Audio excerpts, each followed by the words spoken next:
Prepping for a tough Ravens squad in Week 9, the Seahawks are in first place in the NFC West, in large part because of the continued youth movement going on in the Pacific Northwest. Rob Rang and I are going to be breaking down how the last 3 draft class have continued to play a major role in Seattle's revival in the NFC West. You're listening to the Wednesday edition of Locked On Seahawks.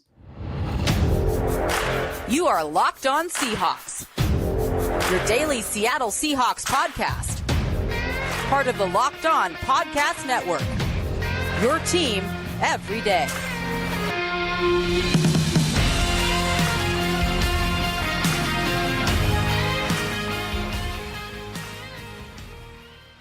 Greetings, 12. This is Corbin Smith, host of the Locked On Seahawks podcast, your daily Seahawks podcast, part of the Locked On Podcast Network, your team every day. Glad to be joined here for Matchup Wednesday by my co-host in crime, Rob Rang. And a special thanks to each and every one of the 12s out there that makes Locked On Seahawks your first listen 5 days a week. Whether you're listening in Forks, Washington, or Myrtle Beach, South Carolina, we greatly appreciate each and every one of you. As we do each and every Wednesday, we'll be diving into the key positional battles to watch when the Seahawks travel cross country to face the Ravens in Baltimore on Sunday. This episode is brought your way by the Game Time app. Create an account and use the code LOCKEDONNFL for $20 off your first purchase. Last minute tickets, lowest price guaranteed.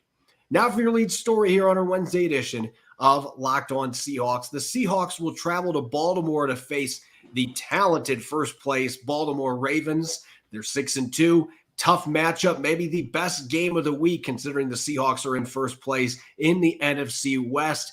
And one of the reasons the Seahawks are in that position, obviously, Rob, we know the contributions the veterans have made, the Bobby Wagners, the Jamal Adams, the Jaron Reed of the world. Those players have been critical to Seattle getting off to this hot start and climbing to the top of the division.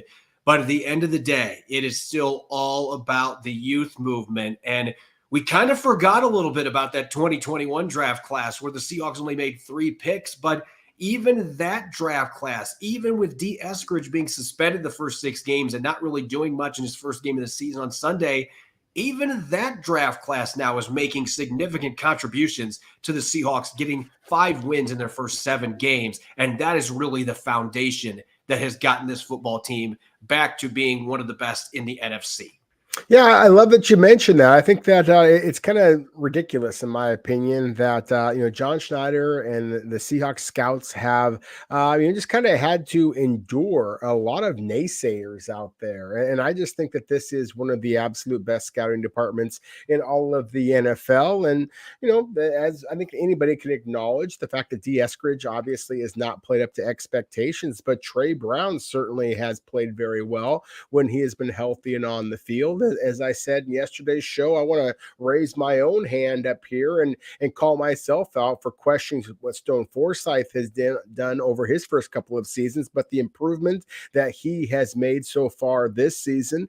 Jake Curhan, of course, was an undrafted free agent in that 2021 draft class. Of course, the Seahawks got rave reviews from all kinds of people for the 2022 draft class. Of course, it was one of those unusual years where you had a offensive rookie of the year candidate in Ken Walker III. You had a defensive rookie of the year candidate and Reek Woolen, as well as the ascent that we have seen from Charles Cross, from Boye Mafe.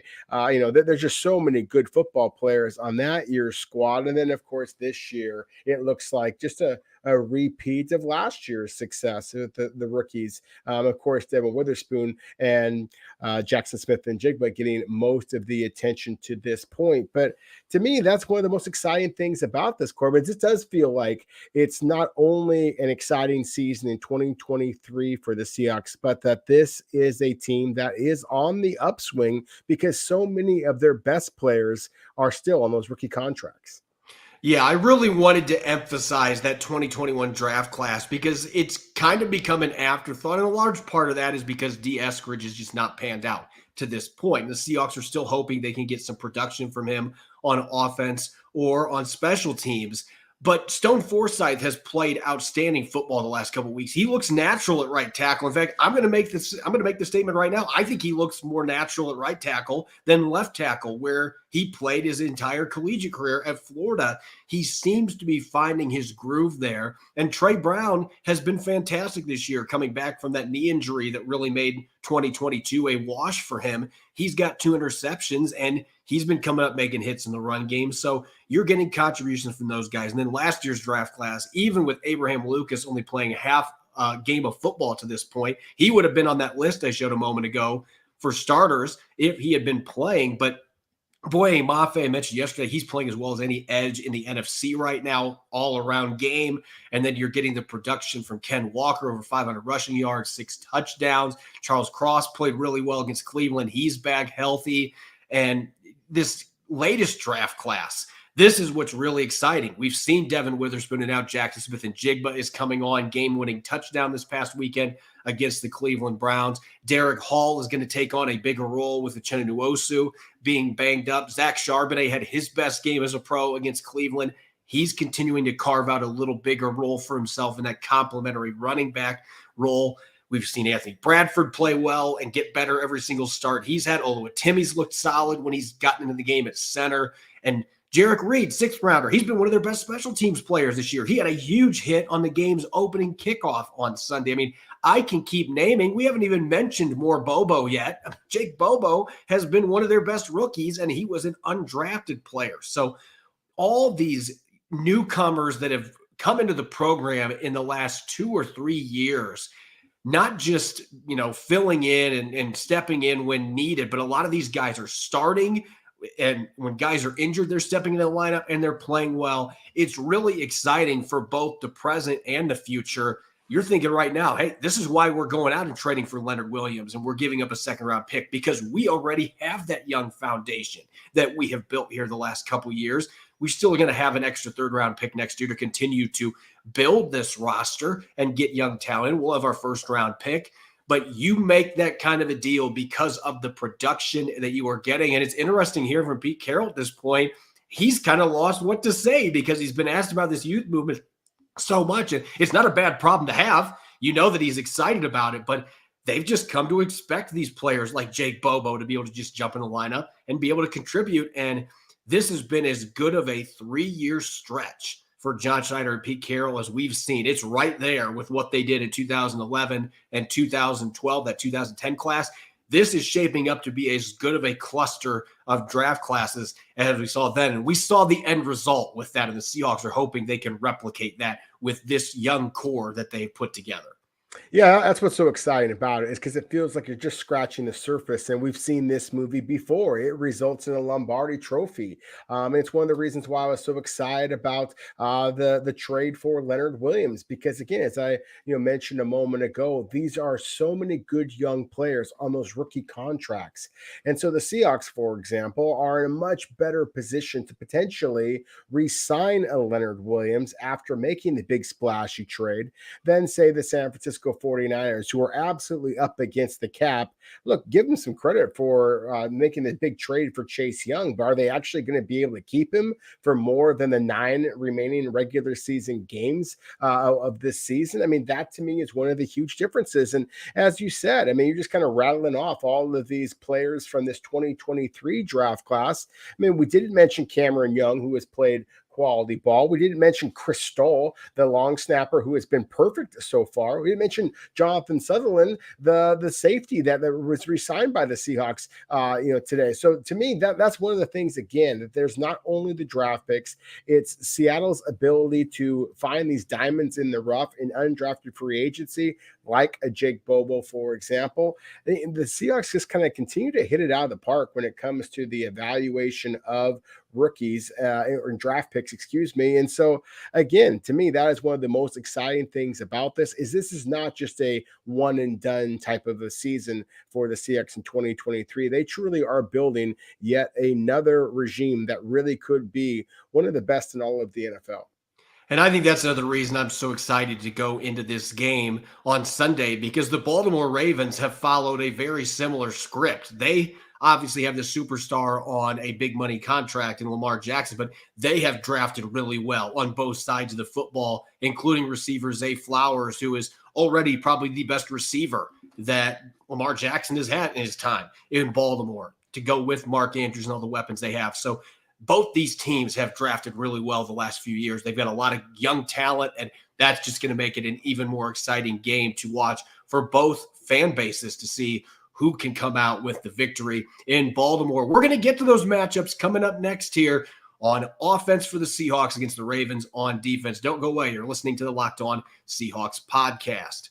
Our partners at eBay Motors have teamed up with Locked On Fantasy Football host Vinny Iyer to bring you some of the best fantasy picks each week all season long. Every week, we're going to provide you players that are guaranteed to fit on your roster. Heading into week 9, let's see who Vinny has picked out for us on this week's eBay's Guaranteed Fit Fantasy Pick of the Week. Falcons receiver Drake London had a rather quiet week 8 against the Titans secondary with only 5 receptions for 55 yards, but he should be targeted to get on track with a much bigger game against a vulnerable Vikings secondary in week 9. And we've got a quarterback change as well with Taylor Heineke taking the snaps. Atlanta should be a more effective downfield passing team, making it that London should get a high volume in the passing game. Vinny Iyer from Locked On Fantasy Football is going to help you win your fantasy championship, and eBay Motors knows a championship team is about each player being a perfect fit. Same with your vehicle. With over 122 million parts in your number one ride or die,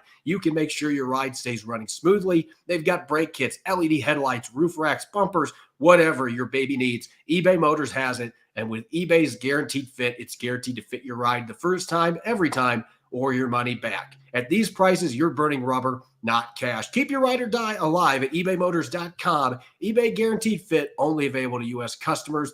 Eligible items only. Exclusions apply.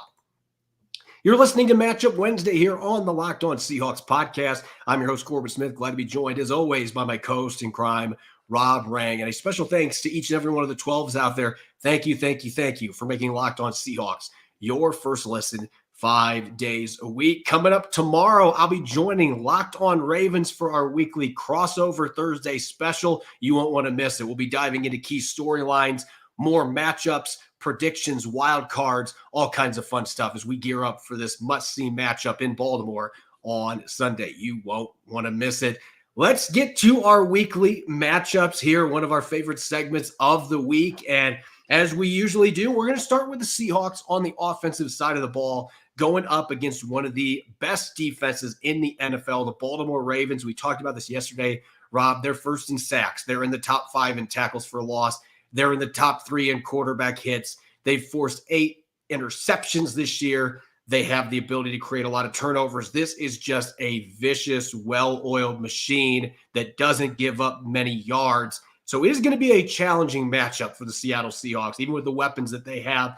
This is going to be just as tough, if not tougher, than last week against that really good Cleveland Browns defense. And we have to start in the trenches. The tackle position is going to continue to be a featured piece, especially when you have a talented, familiar face that is going to be rushing most of the time against Stone Forsythe and Jason Peters off the right side in Jadeveon Clowney.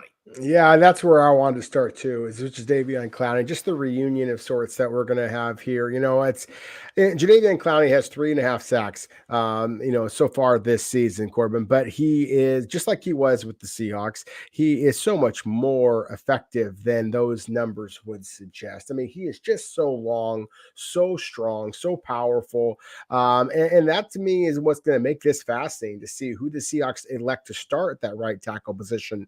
As we talked about in yesterday's show, Stone Forsythe really has played very, very well in the running game as well as in the passing game. And I specify the running game because that to me was one of the areas of concern I had about his game. Still, he is going up against an entirely different type of a player in Jadeveon Clowney. And he's the type of a guy who is so strong that I really do wonder if Stone Forsythe is going to be able to have the power, the leverage to be able to create some movement at the point of attack. I wouldn't be surprised at all if the Seahawks actually gave Jason Peters, the veteran, the start in this game, just because he is a bigger man. But again, I wouldn't be surprised, and I'm kind of going wishy-washy here because I do think the Seahawks would be wise to continue to kind of rotate at the right tackle position just to kind of see what they, what they want to do, and who is going to be most effective against a player like Clowney. And the Ravens have talented players on the other side as well, but I think for a lot of Seahawks fans, their eyes are naturally going to gravitate to a player that, again, didn't put up incredible statistics for the Seahawks, but anybody who watched Jadeveon Clowney when he was with Seattle, they know what a force that he could be. Yeah, his power creates an interesting potential dilemma there for the Seahawks at right tackle. And I posted this earlier on social media. I think that Forsythe should be the one that starts this football game. But if he struggles with Clowney early, you need to have Jason Peters available. And this might be a game where that old man strength ends up being a huge asset because Clowney's game is built around power. He's obviously a plus athlete, but he's never been a bendy pass rusher. He's not a guy that's going to beat you upfield and then quickly turn the corner. That's not his game. He's going to get upfield and then he is going to try to overpower you to collapse the pocket. That's how he wins. Jason Peters at this stage of his career, he is better equipped to handle that than somebody that's going to win upfield. Whereas Stone Forsythe's a pretty athletic guy at 6'8", 325 pounds. And so he had some success last week cutting off rushers as they were trying to bend around the corner. So we'll see. I expect Forsythe is going to start the game. And Charles Cross, this is not going to be an easy game for you. Baltimore's got plenty of guys that they also move Roquan Smith sometimes off the edge and have him rush. Justin Matabuke, who leads the team with 6.5 sacks, he's a defensive tackle, but they play a 3-4 style defense. He lines up, head up on the tackle a lot. So Stone Forsythe and Charles Cross are both going to have to worry about him in this football game as well. Baltimore is one of those multiple defenses, and they have a lot of different assets on that front line that can really cause problems for any offensive line. So the Seahawks, you're going to bring your A game, or Baltimore can be a team that can smash you at home. They need to be ready to roll. As far as the next matchup that jumps out to me from this game, we got to go to the athletes here on the outside. And Baltimore, one of the big concerns they had going into this season was away from Marlon Humphrey, what is our secondary going to look like? They had some free agent departures. They brought in some new players. Brandon Stevens, who's basically played corner and safety musical chairs every season of his career, they kept him at corner because Humphrey missed the first 4 games recovering from an injury, but he has looked like the typical Marlon Humphrey, the Pro Bowl, all-pro kind of player in his 4 games back, a big physical corner, him against DK Metcalf. You want to talk about 2 Goliaths going at each other on the outside. That one's going to be fun. And then Brandon Stevens having to deal with Tyler Lockett and Jackson Smith-Njigba. They've also got Rocky Sin, who formerly was with the Colts. He's gotten some snaps out there and played fairly well for the Ravens this season. So they've got some size at that position. They've got physical players. You have to be physical to play for the Baltimore Ravens. So that's going to make this an intriguing matchup because the Seahawks obviously have the athletes on the outside. They've got a big receiver in DK Metcalf. Smith-Njigba can break tackles, do some damage from the slot. We're seeing more and more of that. So this really is one of those seesaw matchups that could really turn the tide on who wins this game. No, it absolutely could. And just from a physical standpoint, I mean, it's kind of one of those get your popcorn ready kind of a things because as you mentioned with Marlon Humphrey, he's an all-pro kind of a caliber cornerback. And I always just love to see big physical cornerbacks who can just from a physical standpoint can kind of do the tail of the tape against DK Metcalf. To me, that's just one of those fascinating physical matchups that I just like to evaluate and just see who is able to kind of get the better of their opponent. But I actually think that it's going to be similar in some ways to what we saw in last week's victory over the Cleveland Browns, where it was Geno Smith relying so much on the crafty, quick route running of Tyler Lockett and his ability, because he is so darn quick, maybe to be able to take advantage of the size, the physicality, but perhaps the lack of change of direction type of a skills that a former safety, as you mentioned, Brandon Stevens, a big physical corner like a Marlon Humphrey, there might be some potential for the Seahawks to take advantage of that. And then again, we have seen such development from Seattle's 2 rookie wide receivers, JSN, and of course, Jake Bobo. And I wouldn't be surprised at all. We mentioned his name before, D. Eskridge. This is the type of a game, Corbin, where I think that his speed, his change of direction, I know we've been talking about D. Eskridge having some type of breakout performance for it seems like, I don't know, a few years now. But to me, this is one of those kind of games that I think that the Seahawks might try to take advantage of his shiftiness and his straight line speed as well. Yeah, this could be a game where his explosiveness and his speed, I mean, he's a legitimate 4-3 guy. That kind of a player could have some success against Baltimore because I don't think that their secondary is one of the more athletic ones in terms of speed that you're going to find out there. They have the physicality. They're obviously great athletes. They're NFL corners, but I don't think that they have quite the twitchy athletes that you see in some secondaries that Seattle has already played against. So this could be a game where somebody like D. Eskridge is able to make some plays. When you're going on the road, though, in the AFC North against the black and blue teams, the Ravens fitting the bill with John Harbaugh as the coach, they are always going to be one of the most physical teams in football. If you want to win in Baltimore, you better be able to run the football. And the Ravens have one of the best linebacking groups in the AFC. The Bears giving away Roquan Smith. The Bears, there's a reason that they're the Bears, and they've stunk for the last several years. They just give up talented players for next to nothing. And I felt like they got a first-round pick back in that deal, but still, I felt like this is a steal for the Baltimore Ravens. You're getting a 25-year-old middle linebacker that's on a Hall of Fame trajectory, and he has 82 tackles already this year. He's got 1.5 sacks. He's got 5 pass breakups. He is a do-it-all machine, and he plays angry football. It's a lot of fun to watch, but him going up against Ken Walker III and Zach Charbonnet, and then Patrick Queen, we remember the debate between him and Jordyn Brooks. Patrick Queen had kind of a rough start to his career, but he's turned into a very solid starting linebacker that also has that blitzing and pass rushing ability that he's been able to get after the quarterback some this year. I believe he has 3 sacks this season. So Baltimore, they come at you a number of different directions, but their linebackers, they can defend the run, they can cover, they can blitz.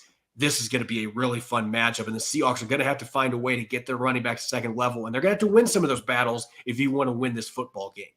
Yeah, it's funny actually in a way that the Baltimore Ravens did get Roquan Smith from Chicago Bears, because when I think of these two franchises, to me, it's easy to imagine the legendary middle linebackers that they have had over the time. Of course, Baltimore Ravens, it's easy to think of Ray Lewis. The Chicago Bears, in my mind always goes to the late, great Dick Butkus, or to, Mike Singletary, Brian Urlacher. The list goes on and on, but you're absolutely right there to be talking about Roquan Smith. I think that this is going to be, again, another fascinating matchup for the Seahawks, because as we've talked about so many times before, I think the Seahawks have about as good of a running back, foursome really as in any of the NFL. And really to see the way that Ken Walker III is able to use his shiftiness, his quickness, his ability to kind of dart in and out, almost Barry Sanders, Gale Sayers like. I mean, it's absolutely spectacular. Again, another Chicago Bears reference for those of you paying attention there.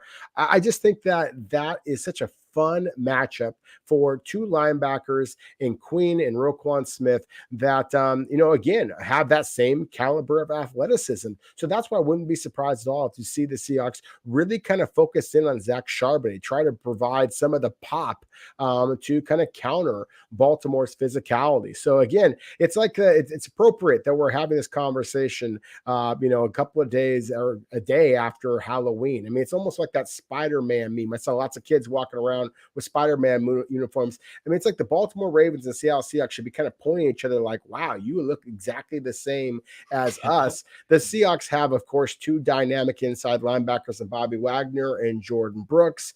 The Baltimore Ravens have two of their every bit as fast, every bit as athletic, every bit as productive.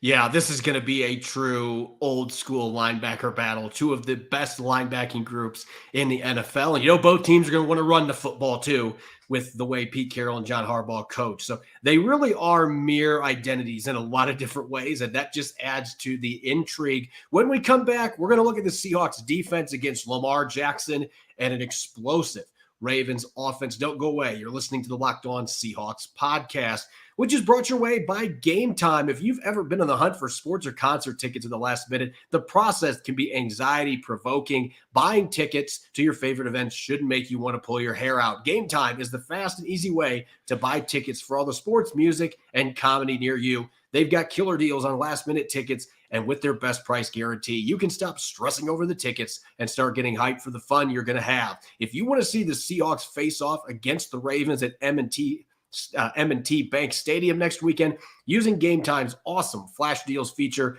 and a detailed stadium map, you can find awesome seats for under $70 right now. It's super easy. Forget planning months in advance. Game Time has deals on tickets right up to the day of the event, and Game Time's guarantee means you'll always get the best price. If you find tickets in the same section and row for less, Game Time will credit you 110% of the difference. Snag the tickets without the stress with Game Time. Download the Game Time app, create an account, and use the code LOCKEDONNFL for $20 off your first purchase.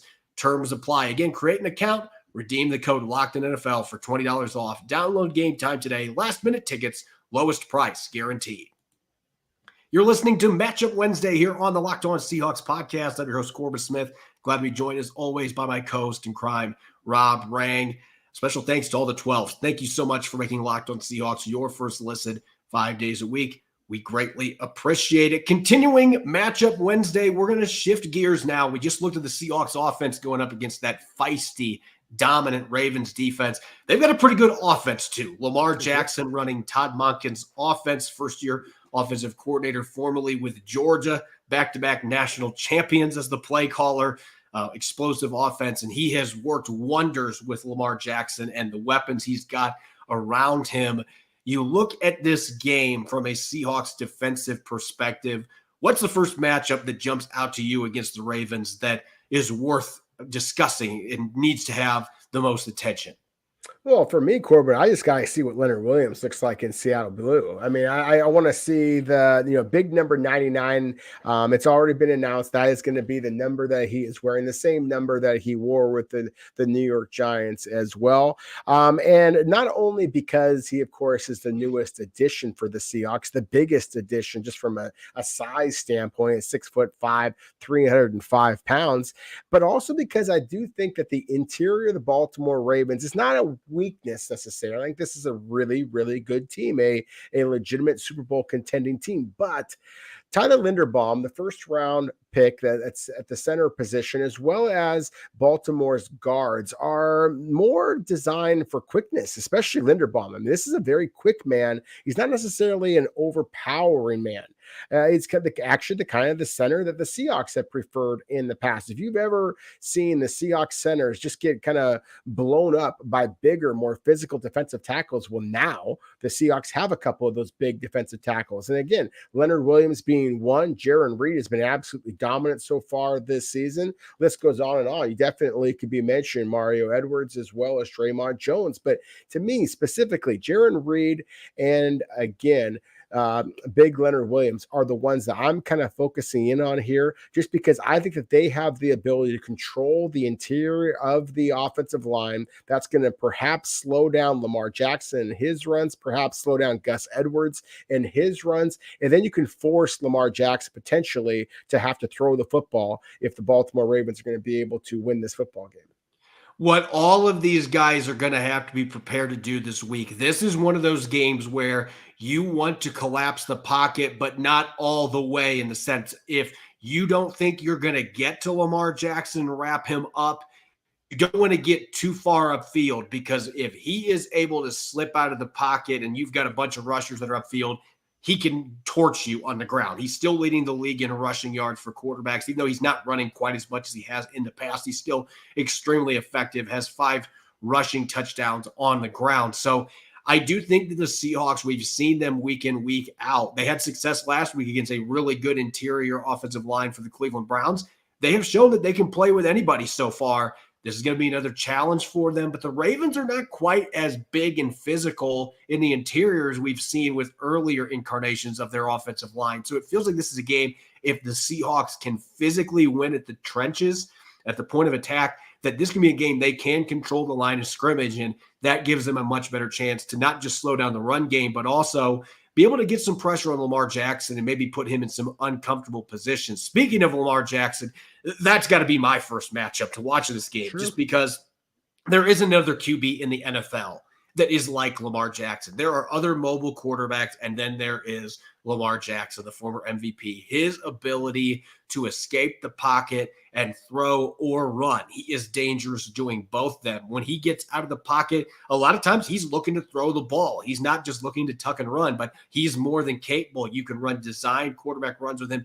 This is a game where the Seahawks are going to have what's called spy assignments. You have to when you're playing against Lamar Jackson, which means you have a defender that his primary responsibility is to spy on Jackson and follow him wherever he goes. If he looks like he's getting ready to take off to his left, you move with him. And I think the player that's going to get a lot of opportunities to do that in this football game is going to be Jamal Adams, that chess piece that has the athleticism to be able to run around with Lamar Jackson, but also has the physicality. You can play him up in the box. He can come up, get off blocks, and get after the quarterback. So this is really the matchup for me. Maybe Jordyn Brooks plays that role a little bit because of his athleticism at the linebacker position, but I would not be surprised at all. In fact, I'd be surprised if Jamal Adams is not playing that spy role.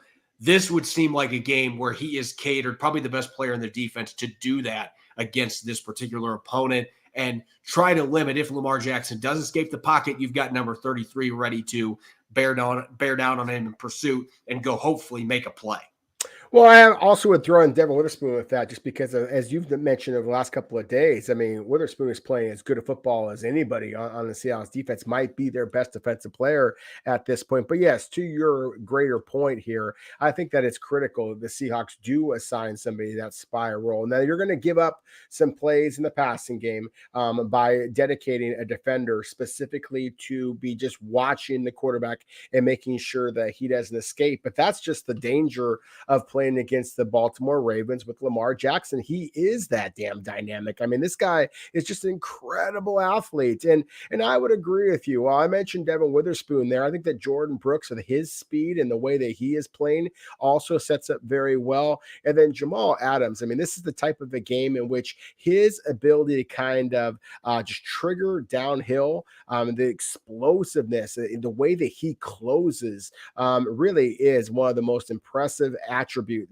athletic attributes of any defensive back in all of the NFL. I know that there have been some problems in coverage. There's all kinds of people out there who criticize Jamal Adams for a lot of different things, but this is one of the areas in which he can excel. I don't necessarily think that he is going to create as many tackle opportunities. I think there's going to be some times when Lamar Jackson makes Jamal Adams or anybody else on the Seahawks defense miss, but they cannot allow him or anybody else for the Baltimore Ravens to be able to break off one of those 50, 60, 70-yard runs that they have at times over their respective careers. So to me, this is all about having that spy, but also having that gang defensive mentality as well, making sure they run to the ball, not just relying on one defender to make an open field tackle against arguably the most athletic quarterback the NFL has ever seen. You got to swarm. You got to have multiple guys coming after him. Because here's the thing about Lamar Jackson. He can make you miss in space. He can break arm tackles. I think a lot of people that don't watch the Ravens regularly, they probably just think, oh, he's just fast. Well, he's powerful for a man of his size. He is a guy that can break a lot of those tackles, and you have to square him up when he gets an open field, or you might be on the ground with your jockstrap missing, because this guy can make you miss. He can break tackles. He can slip through arm tackles. He's just, again, as you mentioned, Michael Vick in his prime is probably the only thing that's comparable. That's what Lamar Jackson brings to the table. And I think Lamar Jackson is a more consistent passer than Michael Vick ever was.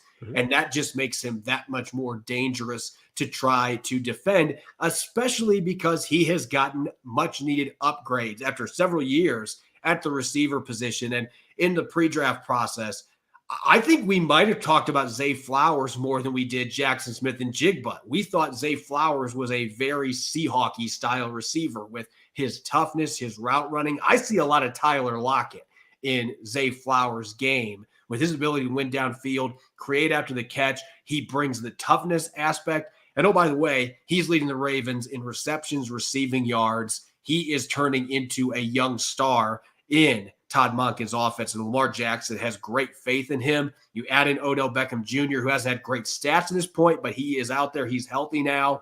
Mark Andrews, one of the most dynamic playmaking tight ends out there. This cornerback group is going to be tested by a much improved receiving core for the Ravens. You better believe Witherspoon, Reek Woolen, and those guys. Mark Andrews plays quite a bit on the outside. You're going to have to cover him as well, and he is a vertical threat at the tight end spot.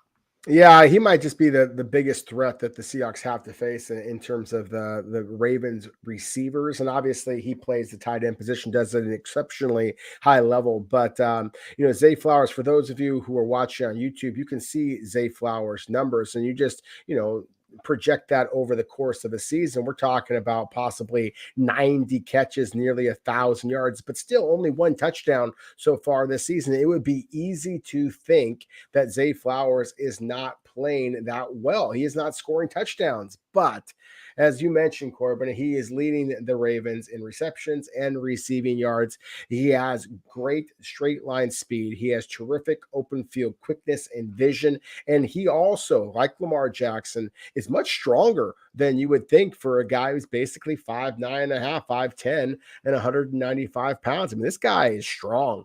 And so to me, that's going to be a fascinating matchup here. I think the Seahawks have to focus in on. I mentioned Devin Witherspoon before and possibly using him sometimes as a spy against Lamar Jackson. I'd be terrified anytime that you have Zay Flowers out there in the open field. You'd love to have a player like Witherspoon with what he has been able to demonstrate so far, being able to kind of lock horns with his fellow first round pick there for the Ravens. And then again, kind of like the Seahawks before, when we mentioned all these different wide receivers out there, the DK Metcalfs, the Tyler Lockett's, when we went 4 or 5 deep. I mean, there's 2 first-round picks from Rashad Bateman and Nelson Aguilar that we didn't even mention here for the Baltimore Ravens. So they're very deep at the wide receiver position as well. And then, of course, Mark Andrews. Oh, my goodness, what a terrific player he is. We all know how the Seahawks have struggled defending tight ends before, and there may not be a better receiving tight end, with a little bit of credit certainly to Travis Kelce, but still an absolutely dynamic force for the Baltimore Ravens and Mark Andrews. He's one of those guys that as Dan Patrick used to say on ESPN, you're not going to stop him, you only hope to contain him. Same kind of idea here with Mark Andrews. So, again, the Baltimore Ravens are as multifaceted as it gets, not only on the defensive side of the ball, but on the offensive side as well. Yeah, this is going to be a tough test for the corners, for the safeties, players like Julian Love. If Jamal Adams is playing that spiral, Julian Love is going to get a lot of reps against Mark Andrews in coverage. And so that is never an easy draw. He's going to get his catches. He's going to get his yards. You just have to try to stop him from completely dominating you, which he has done to teams several times in NFL careers where he has just single-handedly blew up defenses when they didn't have all the other receiving weapons that they have in Baltimore now.